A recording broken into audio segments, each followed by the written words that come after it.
안녕하세요. 저는 결혼 9년 차에 웹 프로그램 디자이너로 일을 하고 있는 여성입니다. 결혼 3년 동안 아무런 문제 없이 행복하게 살던 제가 갑자기 나타난 시동생으로 인하여 모든 것이 무너져 버렸는데요. 그 안에서 가정을 지키려 고군분투하던 저희 부부 이야기 들어보실래요? 저와 신랑은 9년 정도 연애를 하다 결혼을 했습니다. 저는 외동딸로 자라서 형제나 남매가 있는 가족들이 참 부러웠었는데요. 저희 남편에게는 6살 어린 남동생이 있었죠. 뒤늦게 찾아온 막둥이였던 도련님은 시어머니의 지극정성 사랑을 받으며 자랐다고 했습니다. 저와 남편이 연애를 하던 시절에 고등학생이던 도련님은 한 번씩 같이 만나 맛있는 음식도 먹고 공부도 도와주곤 했었는데요. 그러다 보니 저 역시 어느새 진짜 저의 친동생 같다는 생각이 들기도 했습니다. 그리고 저희가 결혼하고 난 뒤 도련님은 대학에 들어갔고 그 후 바로 유학을 가게 되었습니다. 도련님은 유학생활 하던 도중 자리를 완전하게 잡고 싶다는 의사를 내비쳤고 시부모님과 남편 역시 좋은 선택이라고 응원을 해주었습니다. 저 역시도 그렇게 혼자서 유학생활을 해내가고 자리까지 잡아가는 도련님을 보면서 무척이나 기특하고 뿌듯했었죠.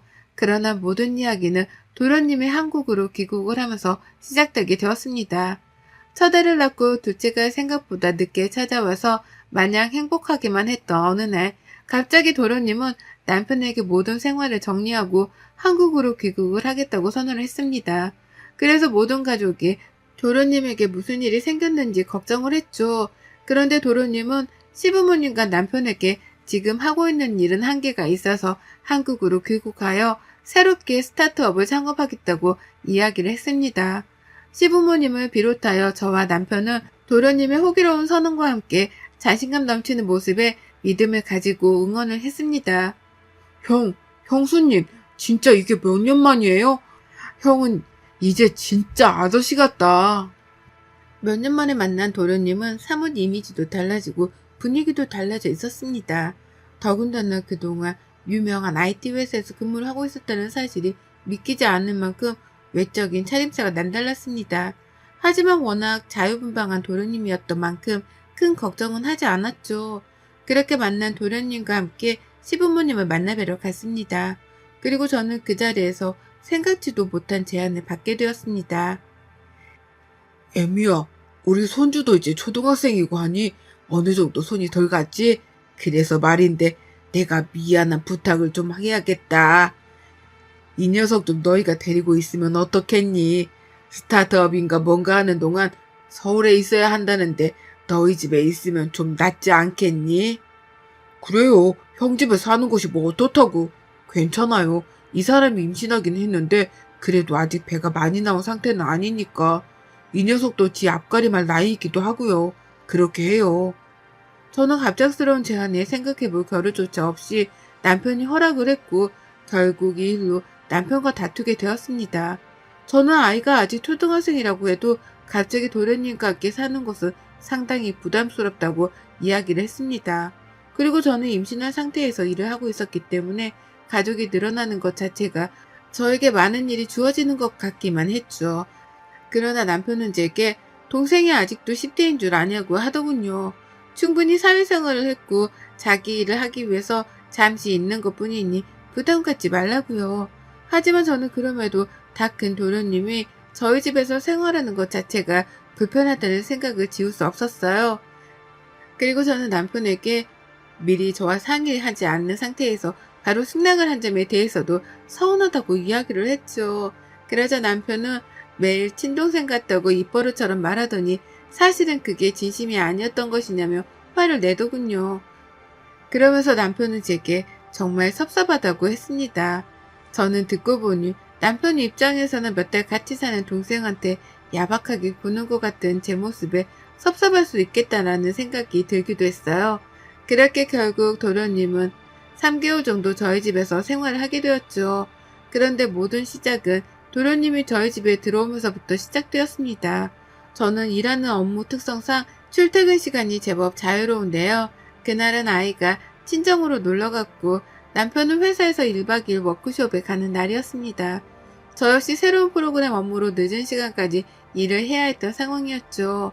저는 집에서 혼자 있을 도련님이 신경 쓰여 전화를 걸었습니다. 저는 전화를 받은 도련님한테 오늘 밤 회사에서 있을 것 같다고 이야기를 했습니다. 그러자 도련님은 집에서 쉬면서 배달 음식을 시켜 먹을 것이니 아무 걱정은 말라고 하더군요. 그렇게 저는 도련님과 전화를 끊은 뒤 바쁘게 일을 하던 중 집에 놓고 온 자료들이 있다는 것을 알게 되었습니다.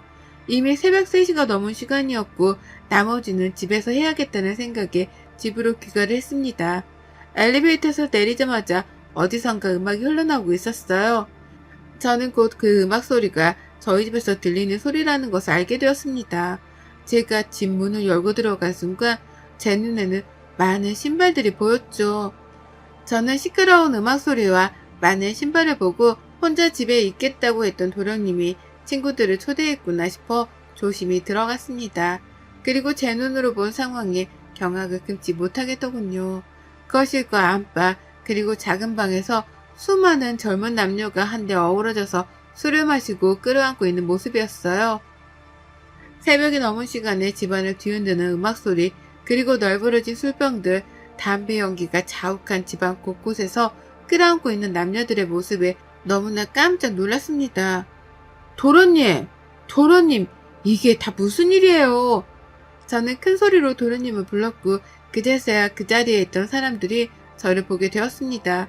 저를 본 사람들은 술에 많이 취한 상태였고 그제서야 음악 소리가 꺼졌습니다. 그리고 아이방에서 낯선 여자와 옷을 미처 다 입지도 못한 채로 나오고 있는 도련님의 모습을 보고 기가 막혔습니다. 형수님, 오늘 집에 안 들어오신다고 했잖아요. 우리 형수님 깜짝 놀랐겠네. 인사해요. 내 유학 동기들 그리고 친구들이에요. 야, 니들 인사 안 하냐? 우리 형수님이야. 도련님 대체 집에서 이게 무슨 난리예요? 아, 유학하고 일을 하는 동안 그쪽 문화에 익숙해졌는데 막상 한국에 오니까 거기가 그립더라고요. 향수병처럼요. 그래서 오래간만에 연락 쫙 돌려서 초대했어요. 저는 도련님께 당장 그만 보내고 집을 정리하라고 했어요. 집에 자욱한 담배 연기부터 아이방과 안방에서 나온 도련님과 친구들의 모습에 불쾌한 기분을 지울 수가 없었어요.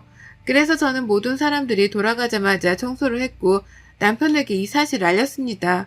남편은 워크숍을 마치고 집으로 오자마자 도련님과 이야기를 나누었습니다. 남편은 그 상황을 목격한 제 입장에 대해 이야기를 했고 도련님 역시 처음에는 잘못했다고 사과를 했죠. 그러면서도 도련님은 자신이 너무 서양 문화에 길들여져서 그런 거다. 다들 착한 친구들이다. 그런데 밖으로 나갔다 들어왔다 하면서 담배를 피우는 걸 힘들어해서 그랬던 것이다라고 변명을 하더군요. 그러면서 친동생이 외로움을 느껴서 잠깐 파티를 한 거 가지고 너무 화를 내는 건 아니냐고 남편에게 이야기를 했고 도련님은 남편에게 집이 좁아서 솔직히 친구들하고 홈파티 하기도 쪽팔려서 이번만 하고 안 하려고 했다. 그런데 그게 그렇게 잘못한 일이냐고 했어요. 그러자 남편은 도련님에게 어떻게 남자와 여자를 한데 불러서 안방이고 아이방에서 서로 부둥켜 안고 있고 그런 모습을 형수한테 보였는데 그런 변명을 할 수 있냐고 화를 냈죠. 아 진짜 형이랑 형수님 저를 이해 못해주네요. 이런 게 꼰대라고요. 제가 좀 파티를 즐겼어요. 미리 말 못한 거 미안해요. 그런데 그렇게 따지면 누가 그 파티를 끊어버렸어요? 형수님이잖아요. 형수님이 오는 바람에 다들 그렇게 갔잖아요. 왜 그거는 안 미안해 하는데요? 뭐라고? 얌마, 네가 왜 우리 집에서 네 손님을 불러다 그렇게 파티를 해? 더군다나 어린 조카도 살고 임신한 형수가 살고 있는 집에서 담배, 술에 죄송하다고 100번은 말해도 모자랄 판에 말이야. 너 이러려고 서울에서 산다고 한 거야?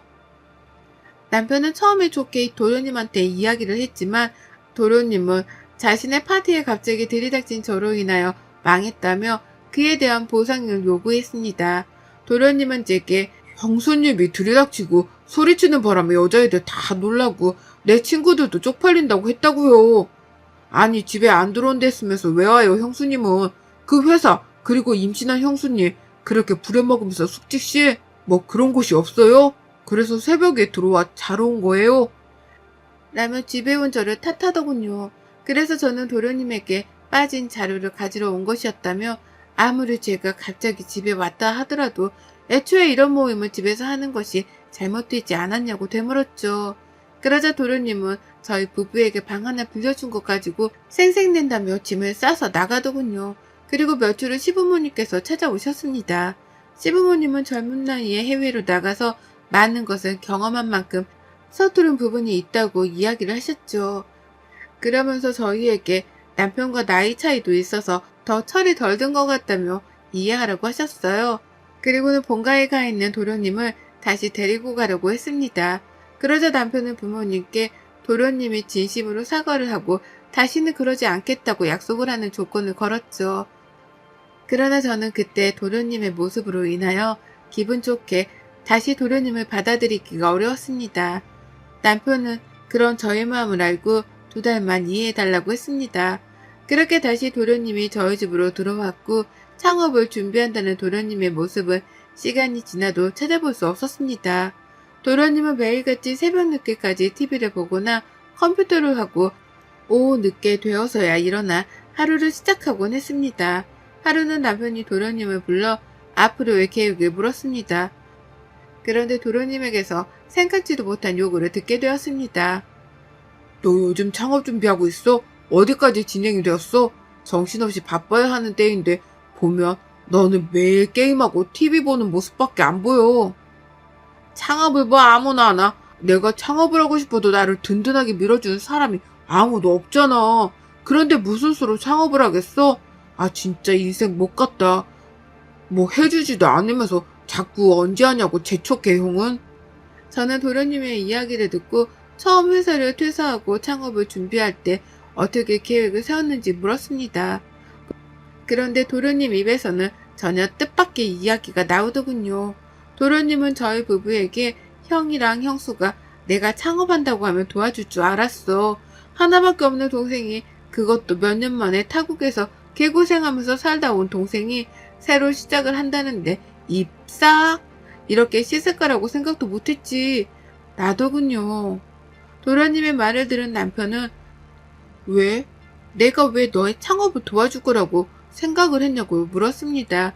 그러자 도련님은 내가 동생이니까 형, 솔직히 형이 아플 때 자식이 형을 챙기겠어? 나이도 어린 자식이? 내가 형 챙기는 거지. 내가 형한테 첫 번째 자식이나 마찬가지 아니야? 그런데 너무 남처럼 대하니까 참 인생이 못 가더라고. 라고 했습니다. 그 말에 저는 기가 막히더군요. 사실 도련님이 유학생활을 하는 동안 저와 남편이 도움을 안 준 것이 아니었습니다. 많이는 아니었어도 조금씩 매번 도움을 주었는데 그것이 오히려 독이 되었다는 생각이 들더군요. 그래서 저는 도련님한테 올해는 유학 시절에 충분히 도움을 주었다. 이제는 스스로 창업을 준비하셔야 한다고 이야기를 했습니다. 형수님, 혼자 어떻게 무슨 돈을 창업을 해요? 사실 먼저 이렇게 말을 꺼냈으니까 하는 말인데요. 도움 좀 주세요. 2억만, 아니 한 3억, 4억 이 정도만 좀 도와주세요. 이 자식이 우리게 그렇게 큰 돈이 어딨어. 야 임마, 그 돈이 무슨 얘 이름이냐? 형수가 너 유학하는 동안 얼마나 많은 도움을 줬는데 내가 진짜 네 형수 볼 낯이 없어. 도련님은 남편의 말에 흥분을 하면서 대체 형수가 뭘 도와줬냐고 하더군요. 그러면서 도련님은 쥐꼬리만한 용돈 보내주고 학비 도와준 것 가지고 이렇게 생색을 내냐고 했어요. 그리고는 하나뿐인 동생한테 아무것도 못해주는 주제에 뭘 이렇게 가르치러 드냐며 인생 못같이 살고 있는 주제에 잘난 척 하지 말라고 소리를 질렀습니다. 또 도련님은 저한테 능력도 없는데 왜 자식을 둘이나 낳을 생각을 하셨냐며 이렇게 다 같이 시궁창같이 옹기종기 모여있는 흙탕물 같은 인생을 살고 싶냐고 하더군요. 결국 남편은 도련님 말에 화를 냈고 도련님의 뺨을 때렸습니다. 그 길로 도련님은 다시 저희 집을 나갔고 저는 집을 나간 도련님을 다시는 집으로 부르고 싶지 않다고 못을 박았습니다.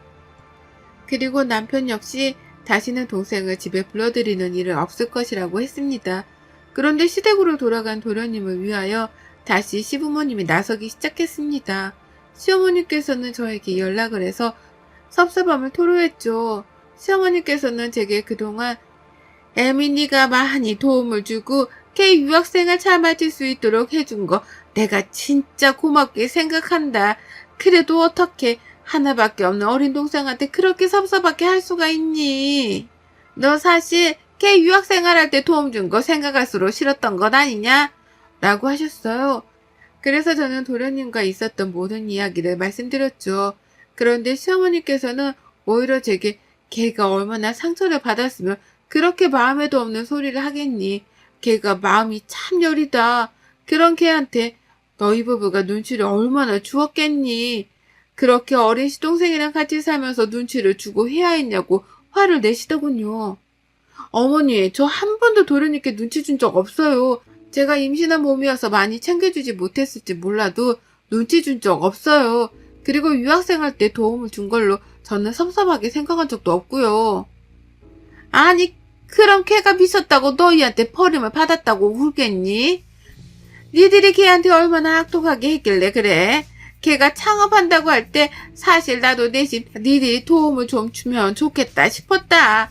그런데 걔가 그러더라. 형도 형수도 힘들 텐데 그런 거 안 바란다고. 그런 애야 걔가. 그런 애가 오죽 힘들면 손을 벌렸겠어. 나이도 먹을 만큼 먹고 지 새끼도 키운다는 애가 어쩜 그렇게 속이 좁고 자기 식구들만 알아? 저는 시어머니 말에 어이가 없었습니다. 그런데 시어머니가 이어서 하신 말에서 저희 부부에게 바란 것이 무엇인지 알겠더라고요. 시어머니께서는 제게 8살이나 어린 시동생이면 자식 같지 않냐고 하셨습니다. 그러면서 시어머니는 8살 어린 시동생이 몇 년을 타국에서 고생하다 새롭게 시작하겠다고 용기를 냈는데 그 돈이 얼마나 소중하다고 시동생 길을 죽이고 죄인 취급을 하냐고 언성을 높이셨죠. 그래서 저는 저희가 여유가 많아서 도움을 줄 수 있으면 주겠지만 그런 여유가 있는 것도 아니라고 이야기를 했습니다. 그리고 저는 도련님 스스로 선택한 창업이라면 그 창업을 위하여 필요한 모든 부분을 어떻게 해결할 것인지 미리 계획을 세웠어야 하는 부분이었다. 막연하게 형이 도움을 줄 거라고 생각하고 회사를 그만두는 것은 아니었다고 했죠. 그러자 시어머니는 걔가 회사를 다녔어야 회사를 관두고 퇴직금이 있지 나더군요. 저는 순간 무슨 말인가 했습니다. 그래서 저는 다시 시어머니께 물었고 그제야 시어머니는 모든 사실을 말해주었습니다. 도련님의 유학생활과 회사 생활을 모두 거짓이었다는 것을요. 처음 유학을 갔을 당시 도련님은 적응에 실패했고 그 후부터는 술과 유흥에 빠져서 세월을 보냈다는 것을요. 이 모든 사실을 시어머니께서는 알고 계셨고 저희 부부와 시아버지께 비밀로 하고 있었다는 것이었습니다. 그러면서 시어머니는 제게 자식 하나 더 있고 큰아들이 있다는 셈치고 시동생을 친아들처럼 챙겨주라고 하더군요. 저는 모든 사실을 시아버지와 남편에게 알리겠다고 했습니다. 도련님의 유학생활의 모든 것을 알게 된 시아버지와 남편은 무척이나 실망을 했고 화를 냈습니다. 모든 가족이 모인 자리에서 시아버지께서는 도련님에게 말했습니다. 너를 이렇게 키우는 동안 네 형이, 네 형수가 얼마나 많은 도움을 줬는지 알아? 그런데 너랑 네 엄마가 둘이서 짜고 우리를 감쪽같이 속여? 대체 이게 다 무슨 일이야? 그러고도 사업을 할 테니까 형한테 돈을 달라고 해? 아니 여보, 얘가 얼마나 똑똑해요. 유학생활에 실패해서 취업을 하진 못했지만 그래도 보고 들은 거는 한국에서만 산 우리보다 훨씬 낫죠. 그러니까 얘 한 번만 믿어주고. 시아버지는 시어머니의 말을 자르고 소리를 질렀습니다. 시아버지께서는 시어머니께 당신이 애가 이렇게 될 때까지 어떻게 몰래 우리를 속일 수 있었냐고 하셨습니다. 그러면서 잘 살고 있는 자식까지 망가뜨리려고 돈을 주라고 했냐고 언성을 높이셨죠. 그러나 도련님은 시아버지와 남편에게 자기가 유학생활에서 힘들어하는 동안 해준 게 뭐가 있냐고, 자기는 정말 죽기 살기로 살았다며 그래도 다시 일어나서 해보자는 심정으로 한국에 온 거라고. 그런데 돈이 아까워서 안 도와주려고 이렇게 자기를 무시하냐고 했습니다. 그 말을 들은 남편은 도련님에게 유학생활에서 실패했으면 그냥 한국으로 들어오면 되지 왜 어머니한테 숨기라고 하고 나와 아버지에게 그 많은 돈을 받아갔냐고 화를 냈습니다. 그러자 도련님은 남편에게 그깟 돈이 아까워서 그러냐고, 자기가 유학하고 돈 잘 벌면 다 다시 빼먹을 생각이었냐고 동생이 돈으로 보이냐고 했어요. 그 말에 시아버지는 도련님의 뺨을 때렸고 철 좀 들으라고 호통을 치셨죠. 내 새끼 왜 때려? 왜 때려? 이게 다 니들 때문이다. 이 어린 동생 돌보기 싫어서 그 동생 친구들 좀 불러서 파티한 게 뭐라고 눈치를 주고 얘 속도 모르고 새벽까지 뒹군다고 눈치를 주면서 일 안 하냐고 난리를 쳐 난리를. 돈도 안 도와줄 것들이 집안을 이렇게 쑥대밭을 만들어? 시어머니는 모든 문제가 저희 부부로 인하여 발생되었다고 울분을 토했습니다. 그러면서 저와 남편에게 니들 자식만 귀하고 내 자식은 안 귀하냐? 내 자식도 니들 자식이나 마찬가지 아니냐? 내가 첫째 아들로 봐달라고 했지 않냐? 그렇게 동생을 위해서 돈 주는 것이 싫냐고 소리를 지르더군요. 그 말에 남편은 그동안 자기가 장남이라고 해서 집안 모든 역할을 다 했었다고, 어린 동생 챙기는 것도 좋았다고, 그렇지만 이젠 아니라고 했습니다. 남편의 말에 시아버지는 이제 각자 살자고 하셨죠. 부모는 부모대로, 자식은 자식대로 각자 살면 된다며 도련님에게 집을 나가라고 하셨어요. 그리고 저희에게는 지금처럼 저희끼리 행복하게 살면 된다고요. 임신한 며느리한테 시동생 받아달라는 것도 염치 없었는데 미안하다고 하셨어요. 그 말에 도련님은 집을 그 자리에서 나갔고 시어머니는 그런 도련님을 뒤쫓아 나갔습니다. 그 도련님은 유학 시절 사귄 친구들과 함께 어울리며 여전히 방황을 하고 있다고 합니다. 시어머니는 시아버지 몰래 여전히 도련님에게 도움을 주는 듯 하지만 이제는 저희에게 도련님을 부탁하지 않습니다. 도련님의 삶이 어느 방향으로 가든 저희는 저희대로 열심히 살아가기로 남편과 약속을 했습니다. 여러분의 생각은 댓글로 남겨주세요. 오늘도 시청해주셔서 정말 감사합니다. 안녕하세요. 저는 제주도에서 베이커리 카페를 운영하고 있는 30대 중반 여성입니다. 오늘 비가여서 그런지 오랜만에 카페가 한산하네요. 혼자 이렇게 여유를 부릴 때면 사연 채널을 즐겨보곤 하는데요. 마침 남편도 마트에 볼 일이 있어 자리를 비웠고 오랜만에 여유를 가져볼 겸 제가 좋아하는 음악을 틀어놓고 창밖을 바라보고 있더니 몇 년 전 제가 겪었던 기가 막힌 일이 생각나 여러분에게 들려드리면 좋을 것 같아 사연을 적어봅니다. 여러분들의 많은 사연을 보고 울고 웃고 또 위로가 되기도 했답니다. 제가 어떤 일을 겪었는지 궁금하지 않으세요? 그럼 지금부터 제 사연을 시작할게요. 저는 어려서부터 보육원에서 자랐습니다. 전라도에 있는 보육원이었는데 장터가 열리던 기차역에서 제가 발견되었다고 해요. 제가 발견된 무렵 지역에서 큰 축제가 열렸는데 아마 그때 부모님을 잃어버린 게 아닐까 생각되네요. 지금은 물론 친부모님과 제외해 행복한 삶을 살고 있어요. 사실 저에게는 생각하기도 싫은 이별의 아픔을 겪은 적이 있어요. 제가 들려드릴 사연이기도 하고요. 20살이 되면 보육원에서 더는 지낼 수가 없어요. 독립을 해야 하기 때문이죠. 엄마이자 아버지였던 선생님들 품을 떠나려니 막상 아쉬웠지만 언젠가는 겪어야 할 아픔이었기에 저는 덤덤한 척 하려고 무지 애썼습니다. 대학에 가고 싶은 마음은 컸지만 혼자 살아가야 하기에 돈을 벌어야겠다고 생각했어요. 공부보다 생계가 더 중요한 시점이었죠. 평소 빵순이로 불릴 만큼 빵에 대한 관심이 많았던 저는 제과 제빵 기능사 바리스타 자격증 공부를 취득했어요. 독립을 위해 선생님들이 마련해주신 방 한 칸 얻을 돈만 들고 서울로 올라와 무작정 앞만 보고 내달렸어요.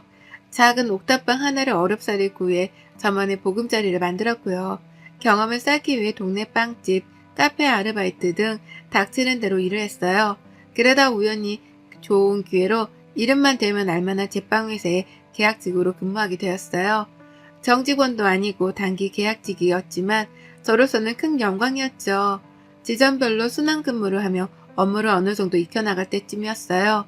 회사는 대대적인 구조조정을 감행했고 정규직도 아닌 저는 당연히 그만둘 수밖에 없었습니다. 그래도 다행인 건지 큰 회사에서 일했던 경험 덕분인지 유명하다는 베이커리 카페에서 바리스타로 일을 하게 되었어요. 제빵사로 근무하길 희망했지만 바리스타로 근무하며 틈틈이 제빵 일도 도와달라 그러더라고요. 페이도 제 수준에서는 많았고요. 그렇게 업무에 적응을 해나갈 무렵 눈에 띄는 한 사람이 있었어요. 오후 2시가 되면 항상 커피와 함께 크루아상을 주문하는 손님이었어요. 제가 한참 일하는 시간이었고 자주 보던 탓에 자연스레 대화가 오가게 되었어요. 저보다 4살이 많았지만 말도 잘 통하는 것 같아 연락처를 주고받고 왕래하는 사이가 되었죠.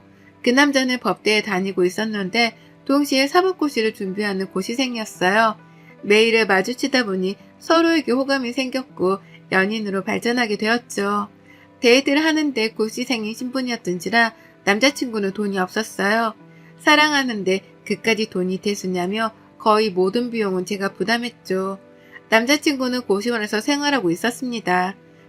그런 사정을 잘 알기에 사랑하기에 아낌없이 퍼주었어요. 남자친구는 자신이 사법고시에 합격하면 저를 평생 책임지겠다고 약속했죠. 행복한 미래를 꿈꾸며 그렇게 사랑을 키워나갔습니다. 내가 사법고시 합격해서 변호사가 되면 우리 결혼하자. 내가 자기 행복하게 해줄게. 남자가 돼서 자기 여자 하나 못 지키면 그게 말이 되나? 내가 꼭 열심히 공부해서 좋은 결과로 보답할게. 기대해줘. 아쉽게도 첫 시험에서는 남자친구가 낙방을 하고 말았어요. 저는 그저 괜찮다며 남자친구를 위로해 주었고 남자친구는 저를 본 면목이 없다며 슬퍼했죠. 그렇게 자그마치 6년이라는 시간을 뒷바라지 해주었습니다. 당시에는 행복한 미래에 대한 확고함이 있었기에 그거 하나만을 보고 남자친구를 뒷바라지 했죠. 지금 생각해보면 저는 고아라고 치지만 남자친구는 자신의 집에 저를 단 한 번도 소개시켜 준 적이 없었어요. 조금이라도 의심을 했어야 했는데 왜 그땐 몰랐을까요? 남자친구를 만난 지도 6년차가 되던 어느 날 마지막이다 생각하고 치른 사법고시에 남자친구가 드디어 합격 소식을 알려왔어요. 저는 그 누구보다 기뻐해 주었고 남자친구도 이제야 좀 숨을 좀 쉬겠다며 안도의 한숨을 내쉬더라고요. 그렇게 연말에 사법연수원 입소를 앞두고 그 전까지 조금의 여유를 느끼라고 조언해 주었습니다. 저는 남자친구에게 고생했다며 원하는 것은 무엇이든 하라며 100만 원이라는 돈을 주었습니다. 형편이 넉넉지 않은 걸로 알고 있었기에 그동안 갇혀 지내다시피 힘들게 마음고생했으니 조금 편히 놀아보라는 의미에서였죠. 지금 생각해보면 제가 왜 그랬는지 의문이네요.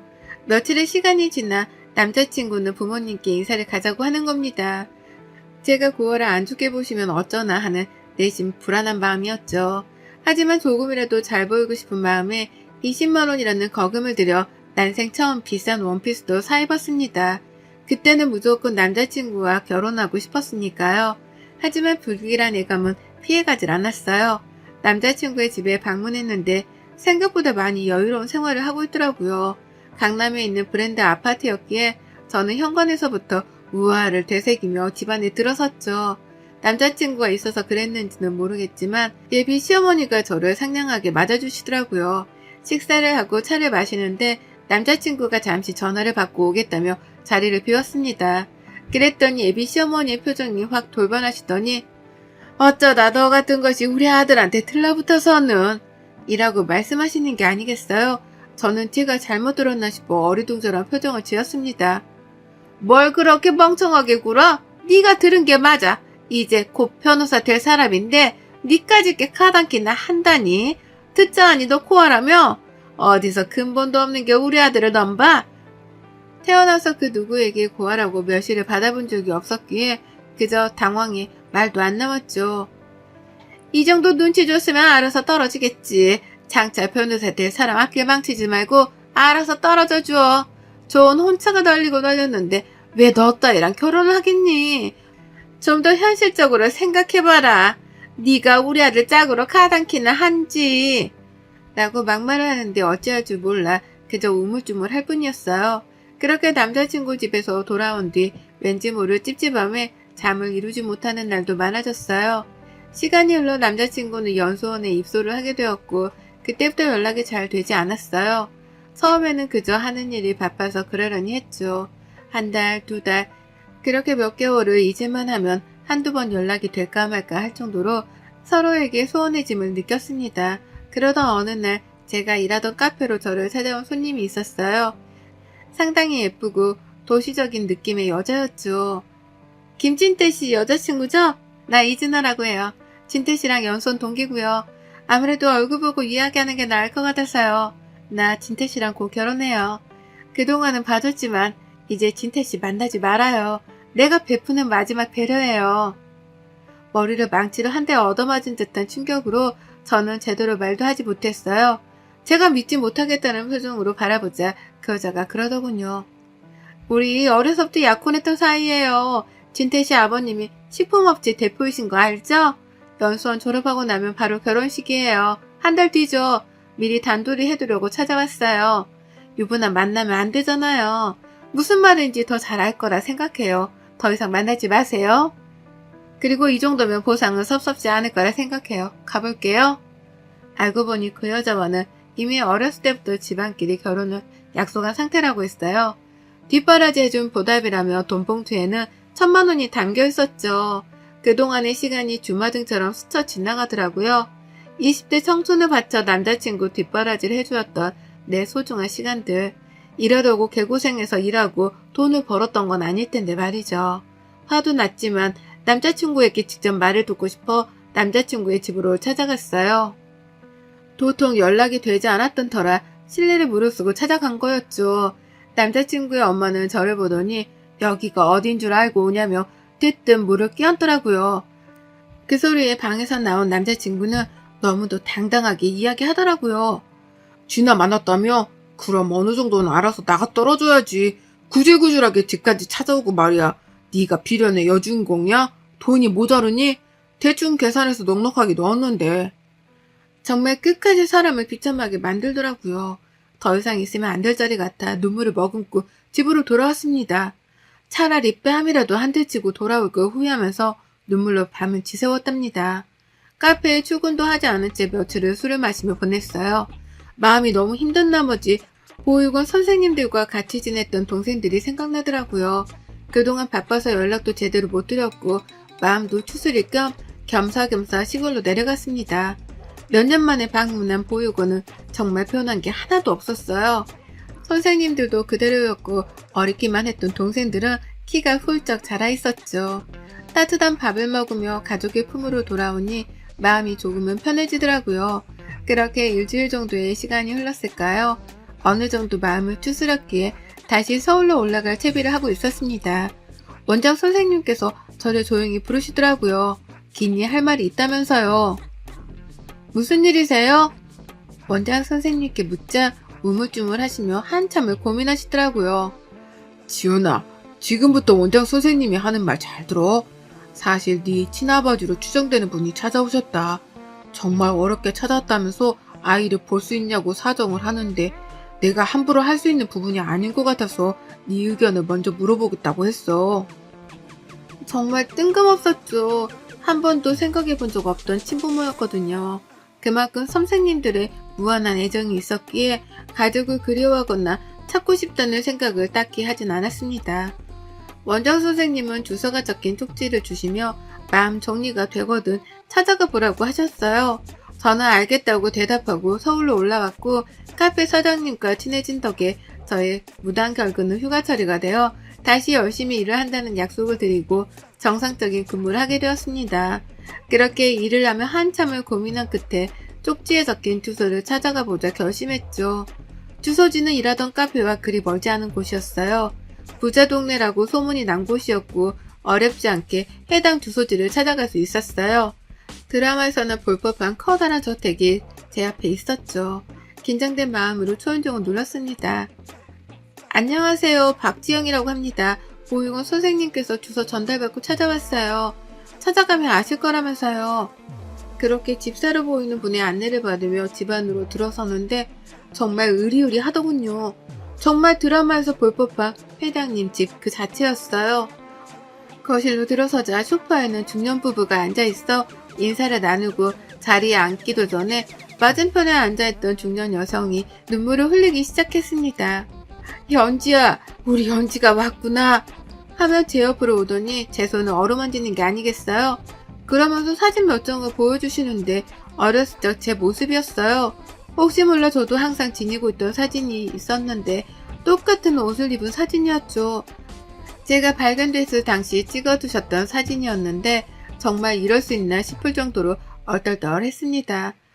중년 부부는 눈물을 흘리며 제 손을 어루만지시더니 우리 딸을 드디어 찾았네 하며 눈물을 흘리셨어요. 사실 제 손등에는 어렸을 때 어딘가에 대인 듯한 화상 흉터가 있는데요. 그 상처를 보시고는 친딸이라고 확신을 하셨답니다. 자신들과 폭죽놀이를 하다 생긴 상처라면서요. 저는 확실한 게 좋으니 유전자 검사를 해보자고 했고 며칠 뒤 친자관계가 성립한다는 통보를 받았습니다. 저도 처음에는 얼떨떨하기만 했지만 저에게도 가족이 있다는 사실에 안도했죠. 반가움일까요? 고마움일까요? 저도 눈물이 나더군요. 제 부모님은 부둥켜 안으며 태어나서 처음으로 어린아이처럼 펑펑 울었습니다. 부모님은 지금이라도 그동안 못해준 것들을 다 해주시겠다고 하셨어요. 아버지는 이름만 대면 알만한 기업의 대표셨거든요. 옥탑방을 정리하고 집으로 돌아오라 하셨고 저는 바로 다음날 아버지가 보내주신 기사분과 짐 정리를 했습니다. 언제든 딸을 찾을 거라는 생각을 하셨고 그래서 방도 항상 꾸며두고 계셨다고 해요. 그동안 예쁜 옷 못 사입힌 거, 맛있는 거 못 사줬던 게 한이라며 매일같이 저를 데리고 다니시며 이것저것 사주시기 바쁘셨죠. 저는 부담스러웠지만 내심 기쁘기도 했어요. 처음 느껴보는 부모님의 따뜻함이 어찌나 좋던지요. 그러다 우연히 엄마와 백화점에서 쇼핑을 하는데 아플싸 남자친구와 그 엄마를 마주치게 됐습니다. 다행히 저만 발견한 상태였고 그냥 지나가길 바랬죠. 그 여자는 저희 엄마를 보더니 냉큼 달려와서는 아는 척을 하더라고요. 사모님 여긴 어쩐 일이세요? 쇼핑 나오셨어요? 옆에 있는 이 여자분은 아니 너는? 우리 연지를 아세요? 내가 말했죠? 예전에 잃어버렸다던 우리 딸 얼마 전에 재회했답니다. 그래서 이렇게 좋은 시간을 보내고 있지요. 이 여사님은 그동안 잘 지내셨죠? 아, 네. 저야 잘 지냈죠. 아들 결혼 준비로 바쁘답니다. 어떻게 이런 일이. 남자친구의 엄마는 변해버린 저의 모습을 보고 놀란 눈치였어요. 그렇게 며칠의 시간이 지났을까요? 남자친구에게 연락이 오는 겁니다. 서로 연락할 일이 없겠거니 했는데 벌써부터 속이 훤히 들여다 보이더라고요. 저에게 잘 지냈냐며 안부를 물으며 결혼하기로 했던 여자와 파혼을 했다고 하더라고요. 그래서 저보고 어쩌라는 거냐 따져 물으니 자신이 잘못했다며 다시 잘 해보자는 이야기를 했습니다. 정말 뻔뻔하지 않나요? 저는 기가 찼지만 나름의 복수를 해주기 위해 남자친구, 아니 그 남자를 이용하기로 했어요. 집 근처 카페에서 만나기로 해서 잔뜩 힘을 주고는 그 남자를 만나러 갔죠. 아버지가 저에게 경호원을 하나 붙여주셨는데 나이도 동갑이라 친구처럼 서스럼 없이 지냈습니다. 보증에 계약을 했죠. 제 약혼자인 척 해달라고요. 일부러 백화점에 가서 최고급 정장으로 마치고 아버지가 사주신 스포츠카를 카페 앞에 세워두고 밖에서 기다리게 했습니다. 아버지가 사준 차는 국내에도 몇 대 없는 차라 차에 관심 있는 사람이라면 누구든지 부러워할 만한 차였죠. 아무튼 카페에 들어서니 남자친구는 저에게 미안하다며 파리처럼 손발을 비비며 사과를 하더라고요. 그러면서 결혼을 다시 생각해보자고 서로 사랑했지 않냐며 이야기를 하는데 한 대 때리고 싶은 심정이었습니다. 맞장구를 쳐주는 척하며 저에게 줄 선물이랍시고 400만원짜리 반지도 챙겨왔더라고요. 저는 고맙게 받겠다며 선물을 챙겨들고는 자리를 옮기자며 자연스레 밖으로 유도했어요. 사실 복수라고 할 것까지는 없었지만 제가 그만큼 잘 살고 있고 니까짓게 날 넘볼 수 없다는 걸 알려주고 싶었어요. 제가 받은 만큼 되돌려주고 싶었던 거죠. 아니나 다를까 남자친구는 차를 보더니 우와 우와거리며 주변을 서성이더니 감탄을 금치 못하더군요. 제가 기다리고 있던 경호원에게 신호를 하자 저를 데리러 연인인 척 연기를 했어요. 그 남자는 당황하며 얼굴이 시뻘개지더니 소리를 치기 시작했죠. 인사해 내 약혼자야. 이제 알겠니? 너 따위는 나한테 어울리지 않아. 이 반지는 감사히 받을게.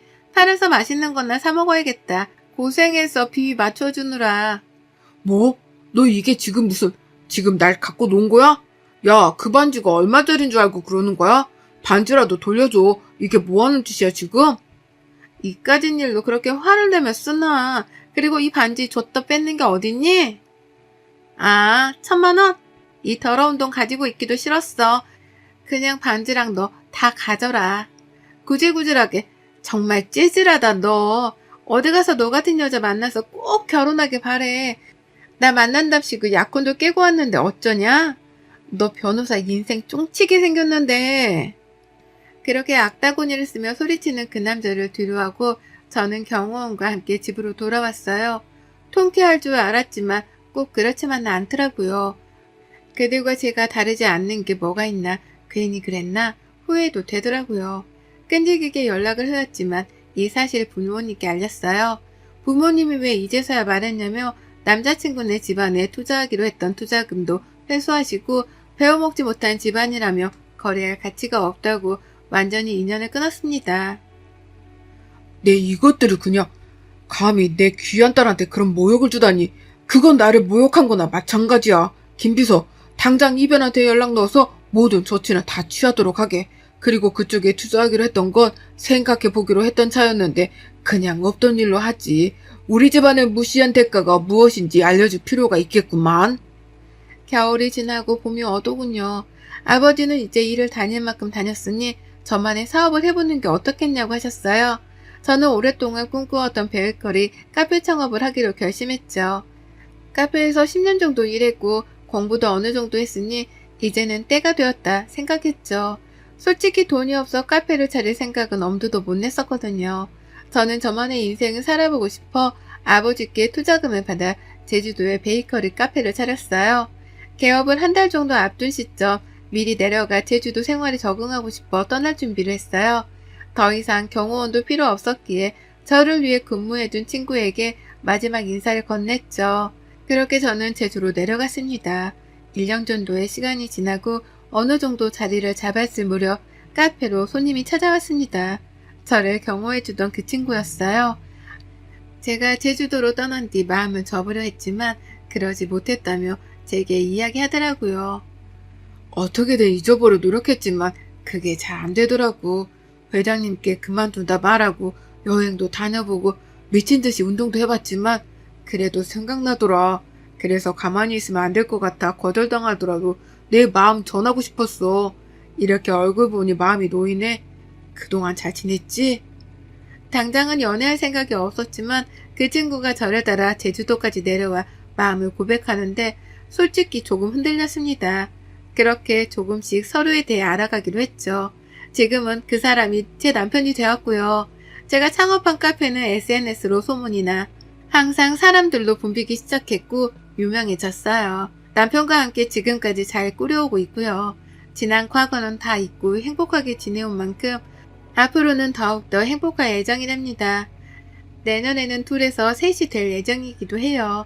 제 긴 사연을 들어주셔서 감사합니다. 여러분도 행복하세요? 여러분의 생각은 댓글로 남겨주세요. 오늘도 시청해주셔서 정말 감사합니다.